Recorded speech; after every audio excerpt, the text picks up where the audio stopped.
welcome to this week's edition of the Coaches Preview Show. I'm your host, Jeremy Qualls. With us today is the coaches of Centennial, Lady Cougars and Cougars. We're going to start off with Coach Brad Simmons. Coach Simmons, welcome. Hey, Happy New Year 2018. I hope you had a great holidays. Let's talk about the Lady Cougars. You're coming in. You're not a stranger to this program. You're an assistant coach last year under Coach Tony Hill. You take over the reins. Give us a little background for those that may not know you. Yeah. So Jeremy, I've been in coaching for several years, mostly at the AAU level, and had a career change from pharmaceutical sales, and I always wanted to coach. My wife said, "Go for it," so I did, and so I'm loving every minute of it. I coached. I moved here from Texas 3 years ago. We moved here, and of course, my daughter played for us the last 3 years at Centennial, which was a great experience. Once Tony Hill decided to leave, I jumped right in there. Well, we're going to talk bad about Tony Hill today. I hope he's watching this show. He's over at Portland right now. I haven't had an opportunity. I know you have great respect and friendship with Tony, and I do as well. Goes back to West Tennessee. Hate to see him leave, but I haven't even kept up with him. Do you know how good Portland's done this year? I think they're doing okay. Yeah, I think they're doing okay. I hope they're not. I hope he's watching. So, no, we wish him the best of luck, too. So you came from Texas in the AAU program on the girls' side or boys' side? Girls' side. I was a head coach in Texas first at a Christian school in Houston, and moved here for my wife's job. She took a big job here at Vanderbilt, and so moved here and took the assistant job right when we moved here. And for those that don't know, Maddie Simmons, starting point guard last year on that great team. What a great run you had last year with that particular team. Literally a bucket short of making it all the way to state tournament, sub-state at Clarksville High School. Very exciting game. So, it kind of parlays into this year. A lot of high hopes for these folks. You did graduate some seniors, Maddie being one of those at the point guard spot. So now we're looking for the 2017-18 season, District 11 AAA. Right now, not where you want to be, 3-7, 0-5, but it is what it is. It's early. There's 3 seasons in this thing. You got preseason, like what I like to call it, before Christmas. Right. You have your after Christmas season, and then you have the district tournament. So you've got to get those things fine-tuned before the tournament. So let's talk about before we go in. Let's talk about your staff. Who is helping you right now? Who's your assistant coaches? What are their duties and strong points? Yeah. So Steve Shipley, which he is my assistant coach, and he's been around a long time in Tennessee. Matter of fact, every time we go to a game, he seems to know somebody. He's had a lot of success. Been to several state tournaments throughout West and East Tennessee, and He's my right-hand guy. Matter of fact, I have him responsible for the defensive end of the ball of the game. So he's doing a great job, and couldn't do it without him. So, and then my JV coach is Crystal Tennant, who is doing a great job as well from the JV standpoint. So. Well, as I look down the roster here, 3 seniors, 5 juniors, 4 sophomores, 3 freshmen. So you've got a relatively young squad. One of those seniors right now being Chantel Fly, kind of a household name in Wilco. We know about Chantel. She has missed some games due to injury early on. She's back. Yes, she's back. And I've always seen Chantel. She poses a threat defensively when her mind's in it, and she's getting after it. What are you going to try to do to get that mojo back? What are some things you're looking at defensively, since you're talking about your assistant on absolutely. What's some things you're looking at doing? Absolutely. Last 3 or 4 games, I think we've really kind of come to a realization of kind of identity on the defensive end, and we have to make some things happen on the defensive end. And so we're going to be pressing a lot. We're going to be doing a lot of things to utilize some of our athletes, such as Chantel. And so we've been doing that with pretty good success the last 3 or 4 games. So I'm excited to see how we develop in that regards. And I think last year a little bit, when you're running that trapping zone a little bit, her being at the top point of that zone, she is really effective in that. Absolutely. A lot of transition buckets last year. And is that something you'd like to get into, maybe to alleviate some point guards? Yes. We've tried to implement a more structured break. Hasn't been as successful as I'd like it to be at this point. But yes, you're right. We did last year. We scored a lot of points in transition, just from sheer standpoint of getting up and turnovers and getting it running and going. So yes, that is a piece that we want to continue, as we go forward. And let's look at the offensive side of the ball. I know you got some numbers probably for us, but Malia Robertson right now, a guard, or a combo guard, could be a tweener, a slasher, whatever you want to call it. Right. She's a junior for you right now. She has had some huge games, including a 40-point outing. So right now we're points per game. What do you got? Malia's averaging about 20, a little bit over 22 points a game, which is outstanding. We need it, and she's doing a great job from the scoring standpoint. Do you want me to give you some other stats? Chantel, believe it or not, as our point guard is averaging almost 7 rebounds a game, which is her athleticism and she plays so hard. She plays so hard on both ends of the court. And then Chantel's also leading us in steals and assists, so she's doing a lot. I don't think there's any secrets there. I mean, there's no surprises. When she's into it, I think. Chantel's probably not your set shooter that you're looking to get off screens. She's your rebounder, your putback, off steal, transition, bucket style player. Malia, on the other hand, can score probably in the half court set a little better. Correct. So getting all that together, and then your post player. Please remind me of Ashlyn Harden. Yes, and she plays well with her back to the basket. Right. Yep. Trying to get her a little more aggressive on the offensive end, I think, is really always the key, and really on the defensive end too. But she has very good footwork on the offensive end, and can do some really good things when she's into the game, as you say, as well. So. Well, I firmly believe right now you're not in the spot that you currently want to be in, and you will not finish in this spot. I agree. Telling you, I'm going to go ahead and make a bold prediction. You're not going to finish in this spot, but let's look at a District 11 AAA as it stands right now. You and Coach Froedden are going to have to help me on the new rule changes and bylaws. There is with 9 teams now in there, with Spring Hill coming into the district and Page coming into the district. Right. It's one of the largest districts there is, but at the same time, there is no top seed getting the bye. Is that correct? So now every game is pretty much having to play. There's a play-in game. I think 8 and 9 have to play in to play one. So now you get a little bit more flexibility. Obviously, everybody plays for that one spot to get that bye last year. Now that there's no bye, the district, you can lose a few. You can lose a few and work on some things and still have a prime position, if that makes sense, what I'm saying. Most people are sitting there screaming, no, we still won't be number one. I get it. But let's look at it right now. Dixon right now, 15-0, 5-0. You guys have played them. And matter of fact, it was a very close game. I thought I had the numbers sitting in front of me. Yeah, at Dixon, we lost by 5, which was, I tell you, in the last 3 years I've been there, they've beat us 20, 30 points every time we've played there, even with our good team last year, right? And so for us to play them to 5 at Dixon, which is a very difficult place to play. I mean, the fans come. I mean, it's a great venue for a basketball game. If you're the home team. Girls obviously. Basketball have carried the torch on. Oh, sure. And so that game alone gives me a lot of hope. How we played and how we just got to be consistent now. Brentwood's sitting currently in second, 11-4, 5-1. You guys have played Brentwood or have not? No, we have not. We have not played Brentwood up this point. Right. I have had an opportunity to see them play. Izzy Franco, that team. Kind of funny, didn't start off. I don't think they didn't look as strong, and now as they've gotten their confidence over this Christmas break, they have played really good basketball. Yeah, they're another, in my mind, a good defensive pressing team, and they're fundamentally sound. They've got a couple of really good guards, that can handle the ball, shoot, do a little of everything. And when you have a couple of guards that can do that, girls basketball, you got a real good chance. They do. Franklin, 14-1, 4-1. I think this is a little bit of surprise. We knew that Jillian King was coming back. We knew that Holly Harris was coming back. But they have played really good basketball. Well, and to be honest, Coach, they have all 5 starters back. That's true. So with all 5 starters, I would think they're expected to do well, and I would expect them to do well, and so overall, I think, and we played them really close. Right. We played them really close. So.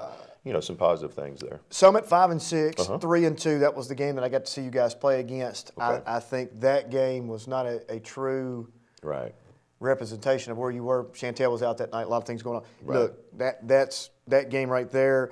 I think the parity of the league is going to be a toss-up on a lot of these games. Sure, I agree. I mean, I agree. Whereas in the past, Dixon was by far the front runner, and if one of us upset them, that was a great thing. Right. This year, I don't think it's going to be that way. I think it could be that way. I completely agree. Ravenwood 8-6, 3-3. Page 9-5, 2-3. Coach Brock's team, I had an opportunity to see them play the Brentwood game. I have not seen Coach Harris's team at Ravenwood. We all know that the team she's got back, of course, with I've gone blank. Yeah, me Downey. too. Yeah, Excuse there me. you go. With Downey coming Yeah, back, exactly. They're going to be a good team. Independence 1-4 in district play right now. Spring Hill 0-4. So that brings us to Spring Hill. Right. What do we know about Spring Hill at this point? They're a new team. You haven't probably. I don't think you guys played them last year, or did you play them last year? If it wasn't last year, it was the year before. Okay, I so know we played them in the near future. So you have laid eyes the on recent Spring Hill future. before? Yeah, the Okay. recent past. Excuse me, the recent past. Yes, I have. I think, at any team we play in this district, we've got to be ready to play. I think they may be down a little bit numbers-wise overall, but we'll be ready. We'll be ready. So. Well, I've had an opportunity to see them play. Okay. And I'm going to put you on the spot. Okay. I'm going to go ahead and make a bold prediction that you win this game and you win it comfortably, which is one of those, sometimes it's hard, it's a very fulfilling to sit back and enjoy a game from the coach's seat where you have one of those comfortable wins. Sure. For me, it came few and far between. For Yeah. y'all, however, y'all may have plenty of those. I'm just going to tell you, I got a few of those that I can remember on my single hand to sit back and say, I don't even know what to do. Over years, yeah. Oh, so, yeah. Sure. They're coming into this district, coming from a AA region, AA district beforehand, where they didn't have a whole lot of success. That doesn't mean they didn't, they were young, whatever. But right now they are sitting at 1-8, 0-4. That one win coming over Hickman County, which happened to be the game that I was at because my niece plays for Hickman County. But okay. So I think we're in a good spot tonight. Good deal. You never want to just come out and say we're going to win. But if you do the things that you're wanting to do, this is going to be the game coming off the break. Start of 2018, where you want to be, get you a good W, and go into district, and get a much needed, much coveted district win. Absolutely, yeah. And we're coming off a couple of wins in a row over the Christmas break, which is really, really good for us. So no pressure now that you said we're going to win. That's good. That's good. It's a good win. And look, and you come back, right. you get a win tonight, you're at home, 6 o'clock tip-off, and then you turn around and you play Tuesday night. Like you said, you got Brentwood coming in. Right. And you could take that. If you get a win off Brentwood, who's sitting right now tied for second place, now you put yourself back in the mix. Absolutely. Is what you want to be. It only takes 2 wins. That's right. And you can sit right now, you can go back-to-back wins and get that. And I like what you said before we were on air here is this is the third piece of the season, and so it's time to go. It's time to go. So, and we are getting better. We are getting better every day. Well, Coach Simmons, I greatly appreciate you coming in. We'll look forward to seeing you girls go out there tonight, get you a win. 6 o'clock tip-off, come out, watch the Lady Cougars. Get there early. Don't just come for the boys, man. There you You go. always come for the girls. That's right. Get there early, give them some love as well. We'll be visiting with the Cougars head coach, Pete Froedden, when we come back from break. Thanks for joining us. Thank you very much. We'll be right Appreciate back. it. All right, thanks.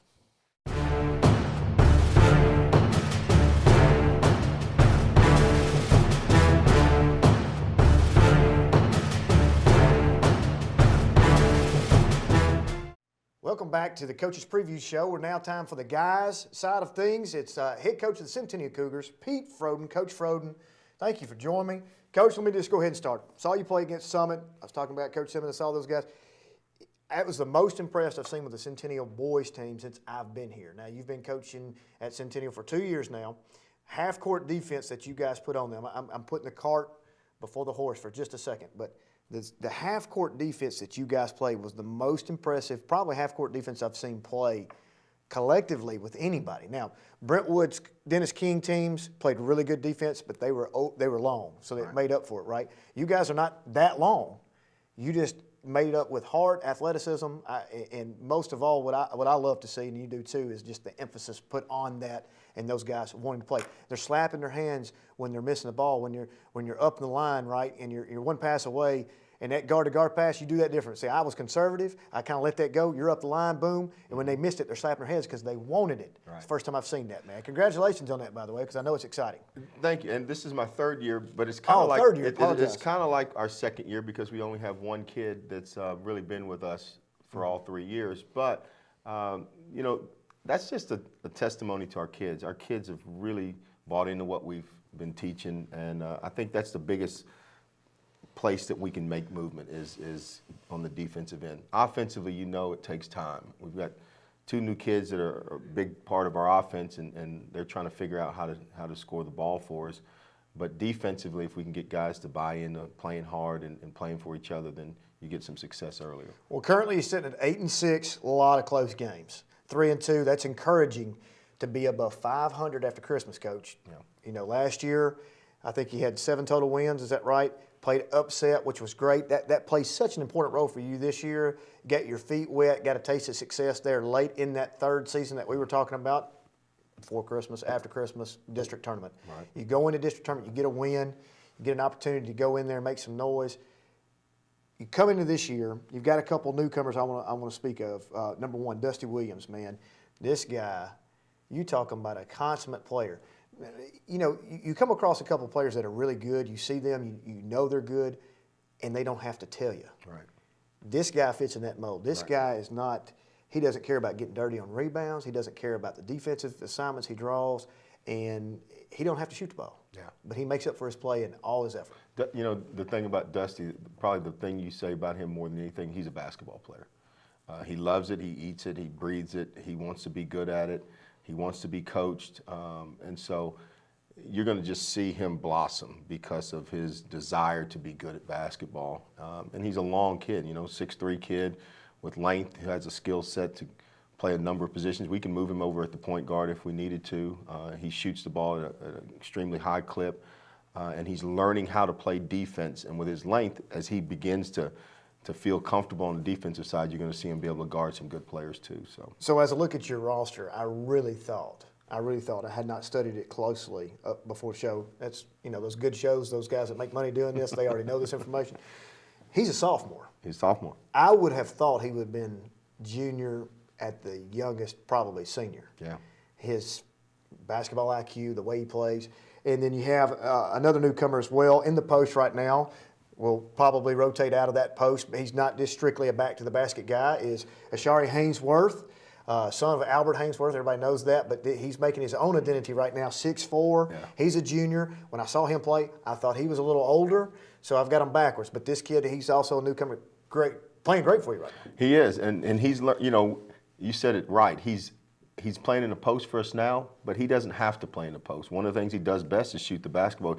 We'll have post and perimeter work, and every once in a while I'll look down. Matter of fact, yesterday I looked down there and he slipped in with the guards, and I'm like, sorry, the posts are on this end, and so we got to correct him a little bit because he really. He's like, Coach, you pushing me down, man. Every post wants to be a perimeter, and every little guard thinks they can post. Yeah. So, but he is a guy that has a skill set to do more, and you'll see him grow into different roles as he continues with us. But right now he's learning how to get deep in the post. He's big and strong down there, and he's been able to make a little bit of a dent in some teams. Senior guard, shooter for you, Hayden Pearson at 6'1", great player for you as well to bring a little bit of that outside presence from the shooting. You've got a lot of guys that can get to the cup, that can go on the open floor. Hayden is the kind of guy that can come off a screen and knock down a three for you. Well, he's been big for 3 years for me. You know, you can always count on him to make a big shot, and he's got to have guys like Trey and Dusty create offense for him, and he's got. You know, the first year I was here, we had KJ, and KJ really made his sophomore year a successful one because he could find him in transition and those kind of things. Last year he didn't get as much because Trey was a freshman trying to figure things out.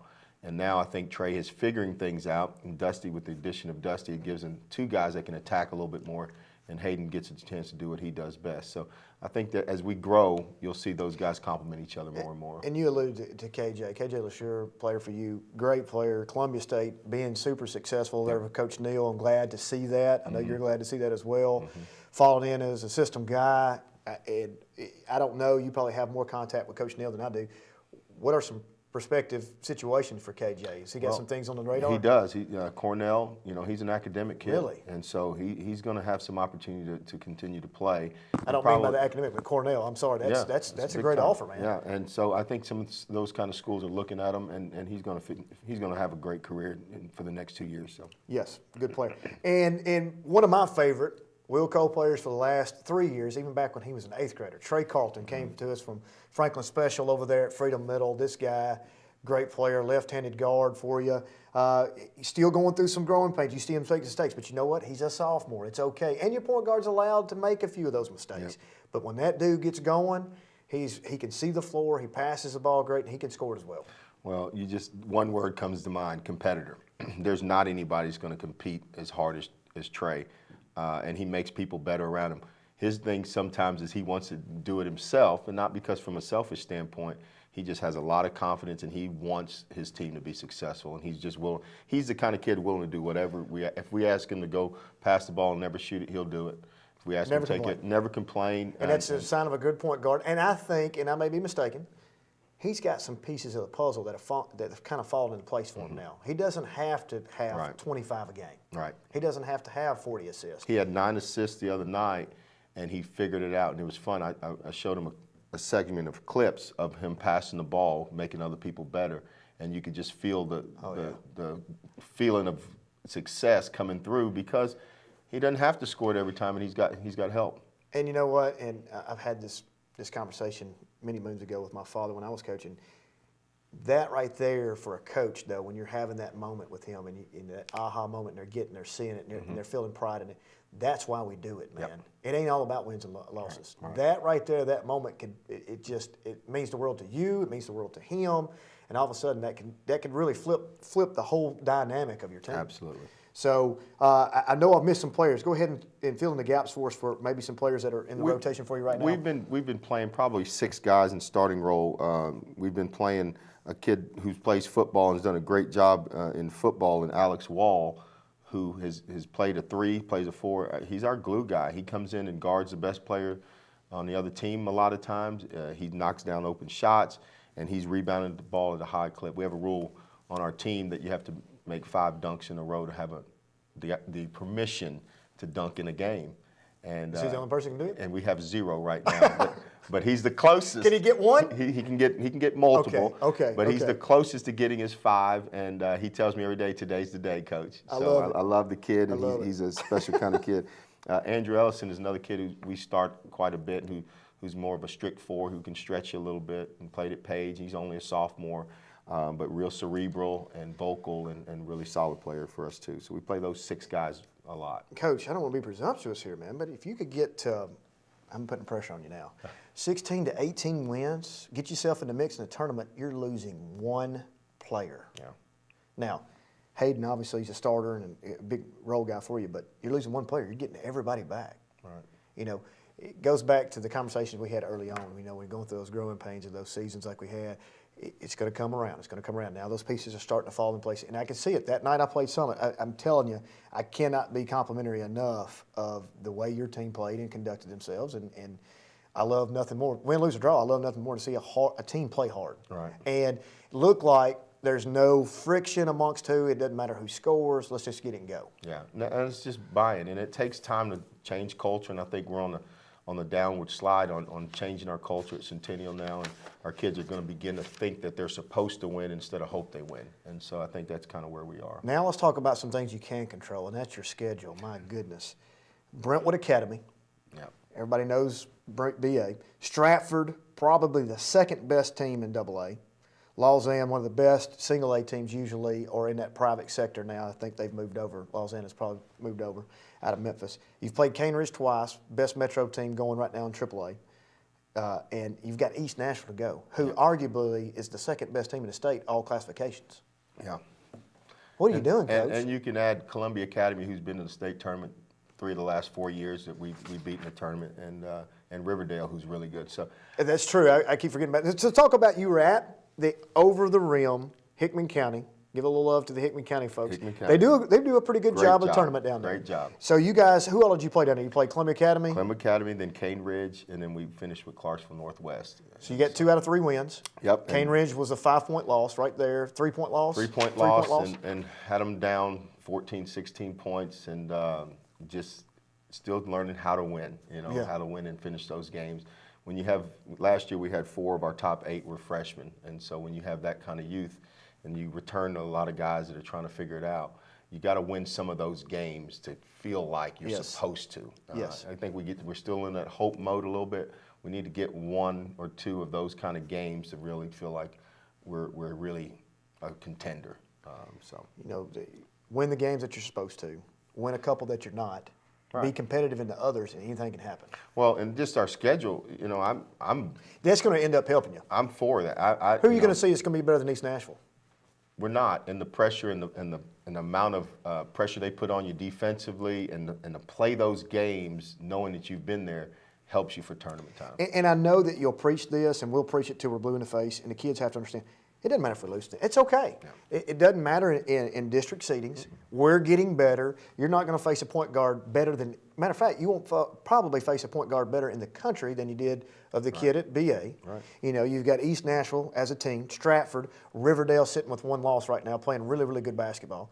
I mean, these teams are going to help us get better. So when we go into the district tournament, you will have not seen anybody better. And they're fun games. Yeah. They're fun games. And even if you get beat a little bit, your kids enjoy playing against good players, and they want to see what those good players are like. And so we like to play those games. All right, so give me a scouting report right now. Spring Hill 5-5, 1-3. I've seen them play. I'm going to give you the same bold prediction that I gave Coach Simmons, that this is going to be a good win for you. But give us a little bit of a scouting report for Coach Jimmy Young and his team. Well, I'm going to tell you, Page beat us up pretty good at their place earlier in the year, and they beat Page. And so our district is really tough. And when you say that about a team like Spring Hill or Independence, some of these teams that are struggling to find their identity, they're competing every night. They're AAA teams that have AAA players that are competing every night, and you got to show up. So Spring Hill's a team that, I think they're going to play hard. They're not as skilled as some of the other teams. They're dangerous. But they're very dangerous, and you've got to show up. If you don't show up, they're going to crack your head on the backboard. Mm-hmm. They're going to get balls in transition. They'll make you turn the ball over. They're good enough to beat you, so you can't sleep on a team like that. Yeah, they're sitting at 5-5 right now in 8th place. Let's just do a quick rundown. Brentwood sitting in first, 13-3. They lost a couple games in a row, 6-0 right now in district play.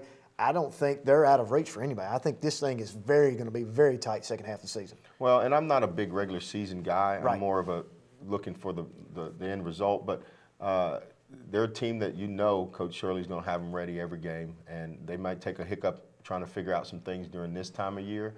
But at the end of the day, they're going to scout you really well. They're going to be prepared, and when you play in-league games, people are more prepared than out of league. So it's a little bit different. Right now, it's a 3-way tie pretty much for second place. Ravenwood, Franklin, Centennial. You guys are tied with those folks. Franklin 3-2. Who lost by 19 to Page. You go figure that. I mean, the parity in this thing is crazy. And Ravenwood 4-2, who lost by a bucket, I think, in the Battle of the Woods the first go-around. So this thing is wide open, and it's going to be fun to watch. I know you love it. District tournament to me is like March Madness. It's one of my favorite events in sports. I love the district tournament. Last year at y'all's place, we had the fire marshaled out. It's just a great environment. We get that thing at the Ag Pavilion, it's going to be any better. You're going to get it done, aren't you? Yeah, we're going to get it done. So, hey, thanks for joining us, man. We can sit here and talk all day basketball. Best of luck. 6 o'clock tip-off tonight at Centennial versus Spring Hill. Boys to follow at 7:30. Thank you for joining us on the Coach's Preview Show. We'll see you next time.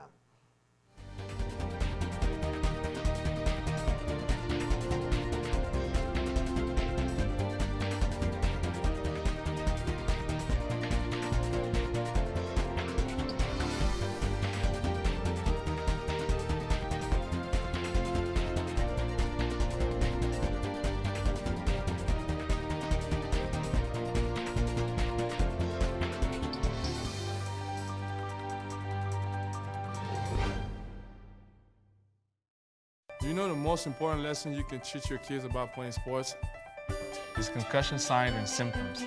After a hit to the head, if they have any concussion signs like blurred vision or headache, they need to stay out of play until they're checked by a healthcare professional. Play safe when it comes to concussion. in doubt, sit them out. To learn more, go to cdc.gov/concussion. This is the other thing you can teach them. Comes in handy.